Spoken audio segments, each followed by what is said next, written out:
You're listening to the Cyberwire Network, powered by N2K.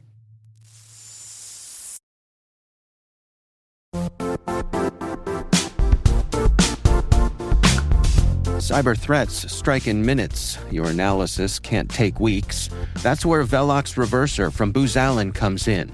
It's an autonomous malware reverse engineering and threat intelligence product that turns weeks of painstaking manual analysis into minutes of AI-powered insights.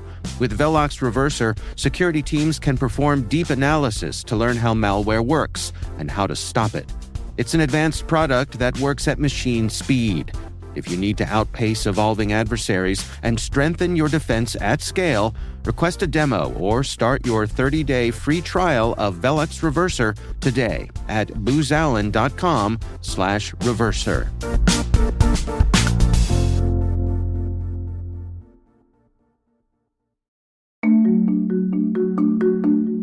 Hello, my name is Mary Writz. I'm Vice President of Product Strategy at ForgeRock. Most of my career, I've been a woman in a male-dominated career. And in fact, I became a manager and a leader very early on. So I was often leading people, mostly men older than me, potentially smarter than me, more well-paid than me. So I had to learn how to think about galvanizing this group to charge forward with me, even though I was a bit of a minority in that way. But my method for doing that was just to make sure we all stayed very passionate about what we're running toward.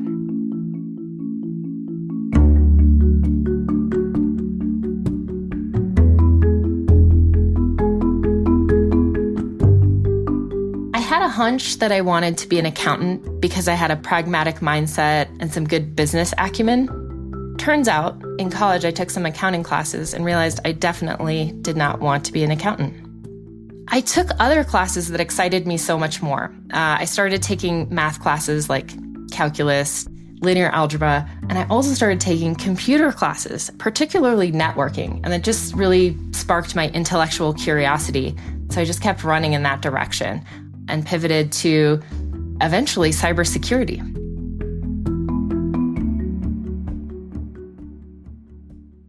When I realized that I definitely did not want to do accounting, I was halfway through my degree and I didn't want to change schools. I was in the business school. So I stayed in the business school and majored in information systems, which was a good middle ground at the time to pair studying computer science with business domains. I had an internship where I ran IT for a small startup. And then I took this job at IBM. They were hiring for ethical hackers, which sounded like the coolest job I'd ever heard. I didn't know what I was doing, but it was 2001. Nobody knew what they were doing. And sort of I knew just enough to be dangerous. So it was a really great start to my career.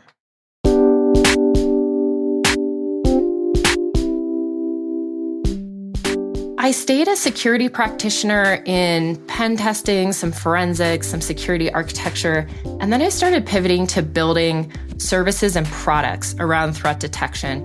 And that's really where I settled into my career and grew into an executive, was through this product rank of building products to help protect enterprises.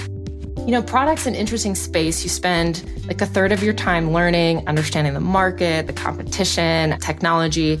And then you spend about a third of the time, designing your strategy and what's going to be important to build, to go forward. And you spend about a third of the time communicating to everybody to make sure they understand what you're doing. So it's a very hyper-connected type role. So I spend a lot of time day to day on the phone connecting with people, but also just rolling up my sleeves and thinking about what we're doing, why we're doing it, and just sort of obsessively looking to see if I'm missing anything. A big part of my ability to progress my career has been public speaking, both in small venues and big. Some life-changing events for me happened speaking to small groups, but board meeting type groups that really elevated my profile, and also being confident to speak in large audiences. Even more importantly, to speak about my ideas about technology and why they're valuable and why we should build them and why we should prioritize the things we're prioritizing. So I feel like communications has been so key. And particularly in cybersecurity, some of the concepts can be deeply technical. So finding ways to talk about what you're doing in accessible ways for a broad audience. Not everyone you're talking to is technical. So how can you think about these concepts, but convey them in ways that are understandable? I find that when I'm talking about identity and access, I talk about it from their perspective. So, when you're trying to log into a website to do something, so our technology is under the hood validating that you are who you say you are and that you should have access. And so I try and frame it from the lens that they experience the technology.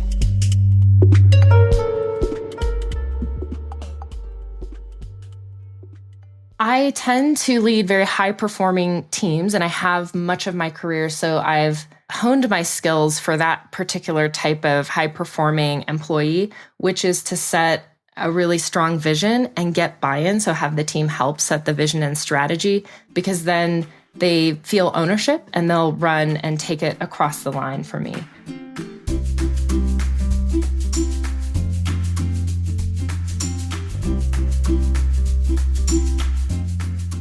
Well, there's two things I tell myself, and the first is focusing on what's the next thing I need to do. So I get very short-sighted on what's the next thing I need to do so I can keep moving forward. But the second thing is to remind myself that these are actually usually the defining moments in your career, and you can turn something that feels negative into a positive by showing people how you can respond to what's happening with a lot of energy and focus and care. So you can turn these things around. We've seen some really bad breaches, for example, happened, but the response was so amazing by the enterprise that it actually gained customer loyalty. And so I try to remind myself that these are opportunities and try and think about it like that. I think this area is the funnest area to be in. It's a hyper growth area with a lot of things changing all the time. So I would say jump right in. And don't be afraid to take some risks. It's a really interesting area, and just get exposed to a lot of different things and take some risks.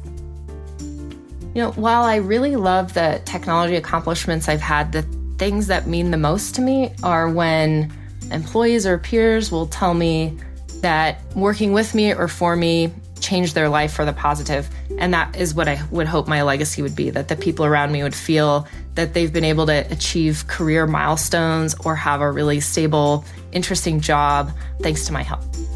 That's what I hope my legacy will be.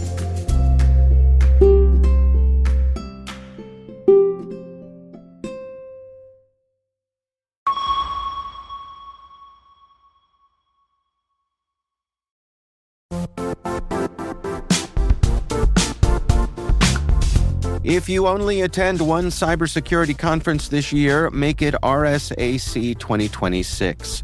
It's happening March 23rd through the 26th in San Francisco, bringing together the global security community for 4 days of expert insights, hands-on learning, and real innovation. I'll say this plainly, I never miss this conference. The ideas and conversations stay with me all year. Join thousands of practitioners and leaders tackling today's toughest challenges and shaping what comes next. Register today at rsaconference.com/cyberwire26. I'll see you in San Francisco.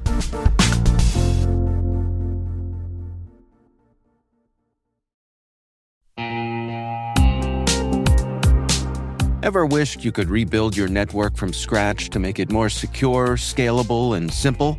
Meet Meter, the company reimagining enterprise networking from the ground up. Meter builds full-stack, zero-trust networks, including hardware, firmware, and software, all designed to work seamlessly together. The result? Fast, reliable, and secure connectivity without the constant patching, vendor juggling, or hidden costs. From wired and wireless to routing, switching, firewalls, DNS security, and VPN, every layer is integrated and continuously protected in one unified platform. And since it's delivered as one predictable monthly service, you skip the heavy capital costs and endless upgrade cycles. Meter even buys back your old infrastructure to make switching effortless. Transform complexity into simplicity and give your team time to focus on what really matters, helping your business and customers thrive. Learn more and book your demo at meter.com/cyberwire. That's METER.com/cyberwire.